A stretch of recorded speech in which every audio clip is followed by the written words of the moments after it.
Bonjour à tous et bienvenue dans cette nouvelle vidéo série de vidéos du cours de mécanique solide.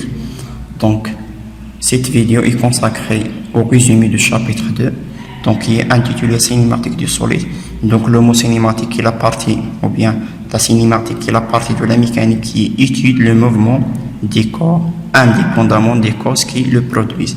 Donc, j'en traite le corps ou bien l'objet indépendamment des causes qui le produisent, donc indépendamment des forces extérieures par exemple. Donc, un petit résumé. Donc, on a défini premièrement la dérivation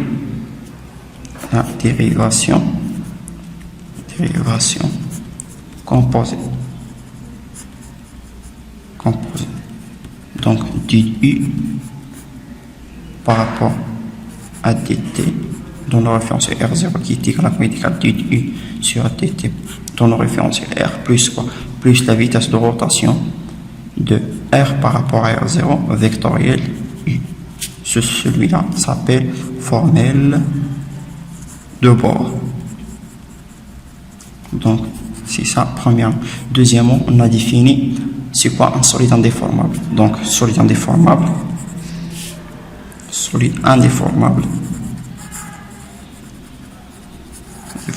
donc si si par exemple A et B deux points qui appartiennent au solide S, la distance AP qui est constante, donc ne change pas au cours du temps. Donc l'équiprojectivité du champ des vitesses, on a défini l'équiprojectivité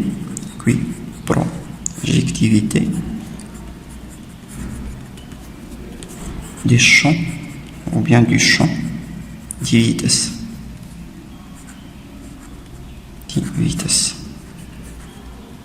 Donc, on a défini que la vitesse par exemple de A par rapport à R0 scalaire AP est égale à la vitesse de B par rapport à R0 scalaire le vecteur AP. Donc, on a défini le torseur. C'est quoi un torseur? Torseur cinématique.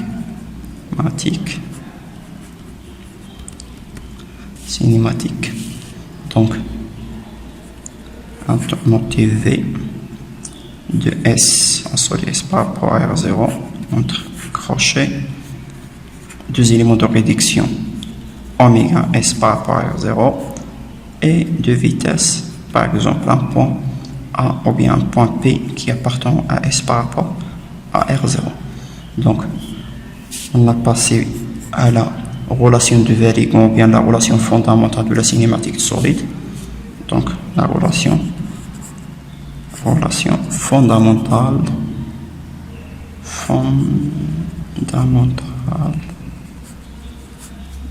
de la cinématique du solide, ou bien tout simplement ce qu'on appelle la relation de Varigon. Donc,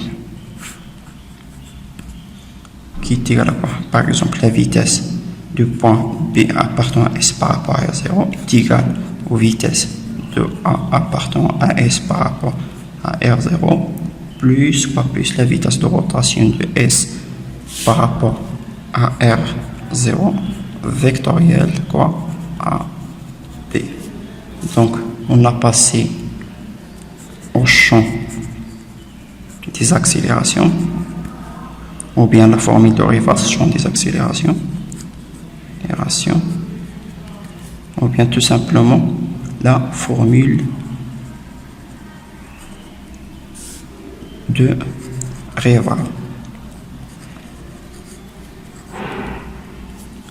Donc, tout simplement l'accélération du point B par rapport à R0 est égale à l'accélération de A par rapport à R0.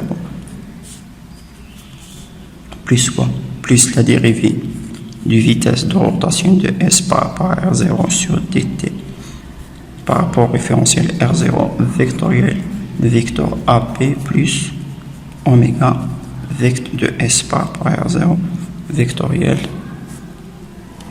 oméga de S par rapport à R0, vectoriel de vecteur AB.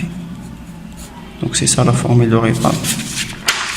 Donc après ça, on a déterminé c'est quoi un axe instantané de rotation et de glissement. Donc c'est l'axe central du moment cinétique. Donc axe instantané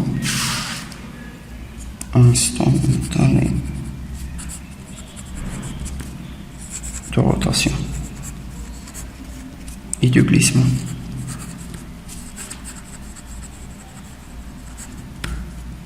Ou bien A et R G, axe instantané de rotation et de glissement. Donc c'est tout simplement c'est l'axe central du moment cinétique. Donc après ça on a passé à la loi de composition des vitesses. Donc loi de composition des vitesses. C'est une loi très importante. On a montré que la vitesse par exemple du point P par rapport à R0 est égale à quoi? Est égale aux vitesses de P par rapport à R, ou bien ce qu'on appelle la vitesse relative, plus la vitesse du point P appartenant au solide, appartenant au référentiel R par rapport à R0, ou bien ce qu'on appelle la vitesse d'entraînement. Donc celui-là c'est V d'entraînement et celui-là c'est la vitesse relative tout simplement, et celui-là s'appelle la vitesse absolue. Donc on a passé à la loi de composition des accélérations. Donc loi de composition des accélérations.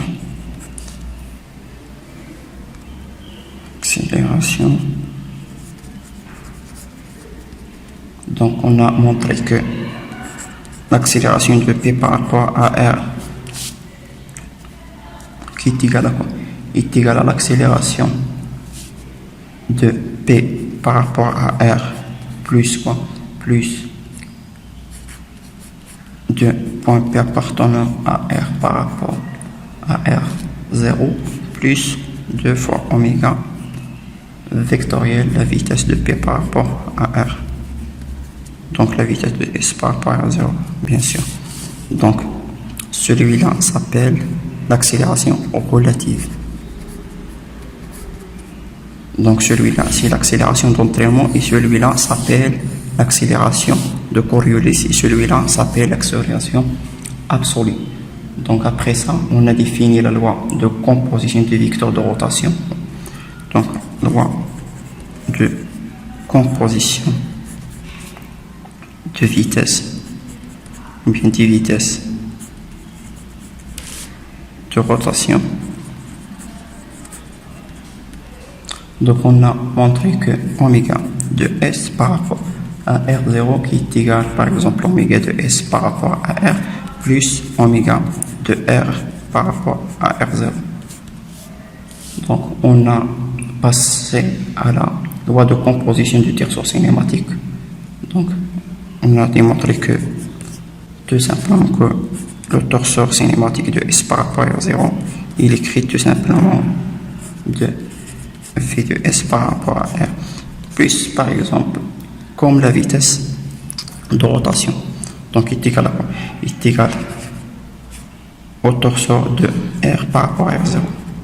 Donc c'est exactement la même chose. Donc et on a terminé par la vitesse de glissement qui est égale VG par exemple de S1 par rapport à SE qui est égal à quoi?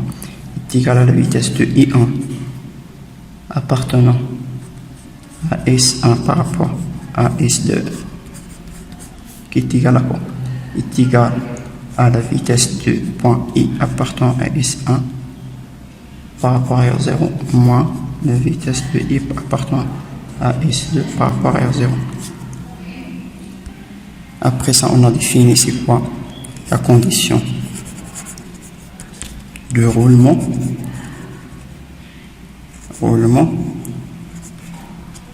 sans glissement. Bien ARG. Tout simplement la vitesse de glissement du S1 par rapport à S2 est égale à 0. Donc c'est tout ça pour le chapitre 2. Donc à la prochaine vidéo, Inch'Allah, à très bientôt.